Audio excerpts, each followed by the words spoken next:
This next story is from Quentin of New York City. These are his tales. The year is 2004.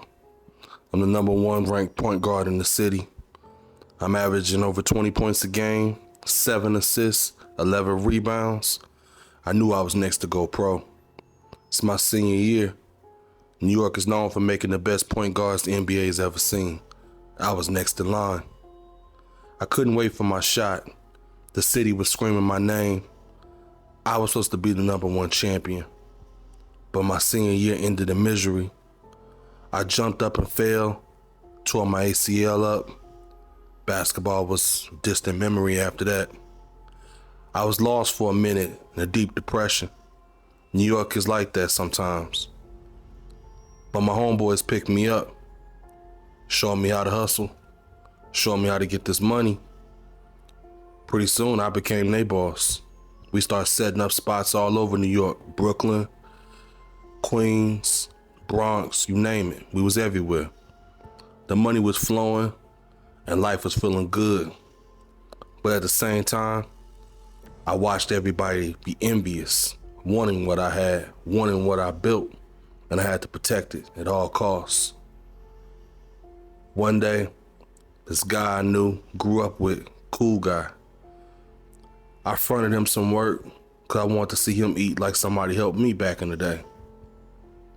I reached back out to him after I saw that he was back making money and he was looking right to pretty much pay me back, do me that solid since I did him more. But he had no desire in paying me back with the money. He had no desire in working with me either. I knew eventually he would come for my spot. I was always a pre-thinker like that, expecting the bad. Just like what happened with my NBA dreams. It all shattered that day. I knew this could shatter too. So I tried to jump ahead. I put 2 shooters on him. Sent him out there where he lives at to make sure he got taken out. He walked outside his project building and they drove by and lit up the place. I heard about it the next day. I shed a little tear because I didn't want it to go there, but I had to protect what's mine. Me and my man just parked outside of the same spot where it happened, just observing the scene. I see this kid who was out there playing basketball, dribbling by himself. Reminded me so much of me when I was his age. It couldn't have been no older than 13. I saw him dribbling, he had nice handles. I got lost in the moment because in that moment, I felt the love for basketball again, something I hadn't felt in years. I got out of my car and I walked over to him. And I said, yo, shorty, what's good? He said, what's good? I said, yo, I see you nice with the handles. I told him I used to be nice too. He smirked at me and said, I know who you are. I said, yeah? I saw that he had my old high school jacket on, so I knew he went to the same school as me. I tried to tell him about staying out these streets and paying attention to coach. He gonna steer you right. He said, yeah, he would have steered me right. And I said, what's up? He said, yeah, my dreams is gone now. And he launches the ball at me, almost cracking me in my face because it caught me off guard. I quickly ran after him. He took off sprinting at a full speed. He went right around a corner building, and next thing you know, I see this light pole with all of these teddy bears and candles being lit. And it was this black mother out there crying and bawling. I couldn't help but look at her and notice her pain. And I looked at the picture. There was a picture of the boy I was playing basketball with just a few seconds ago. The same boy I was chasing.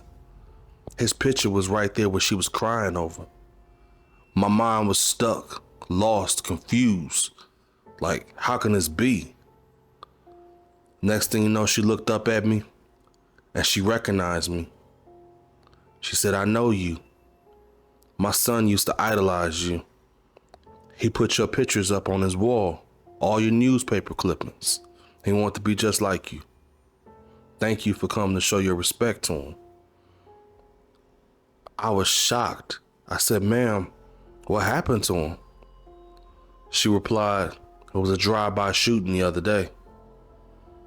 He got caught by straight fire and he died. My heart seemed to sink into my stomach. My whole body turned hot. I couldn't breathe in the moment. I stuttered my way away from her and quickly got back in the car. My homeboy came up to me and said, "Yo, you good?" And I grabbed him aggressively, trying to confront him on what happened through the shooting. One person was supposed to get hit. How did this little kid get hit? He said shooters mess up all the time, but the target was God. And I had to honor what happened. I sat back in our car and I couldn't breathe. I closed my eyes. I sat back and I couldn't believe what I just saw. Did I really just see the ghost of a dead young boy? Was this really happening to me? Was my mind playing tricks on me? Right now, my mind couldn't even tell me what was real and what wasn't. I opened my eyes and I saw the little boy again, this time in front of my car. He was just staring at me. His eyes were pitch black, black as darkness. He looked at me, he didn't say anything. He just kept dribbling the ball back and forth, back and forth, back and forth. He looked at me as he was reading my soul. I was so fixated on him, I wasn't paying attention to my surroundings.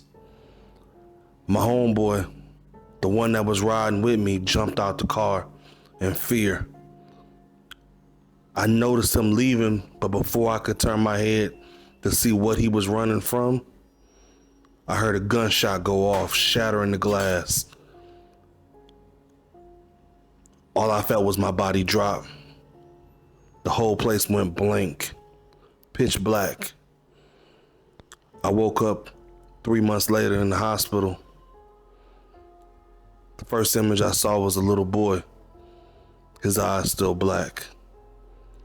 He was standing at the edge of my bed, like he was waiting for me. Waiting for me. Now, I'm paralyzed. I'm paralyzed now. Bullet messed my whole life up. And every now and then, I still see that boy watching me, wondering why is he waiting? Is he back from heaven or hell to take me somewhere? Is he there just to watch my whole life play out? I guess I'll never know. I guess my tale for everybody, streets don't play fair.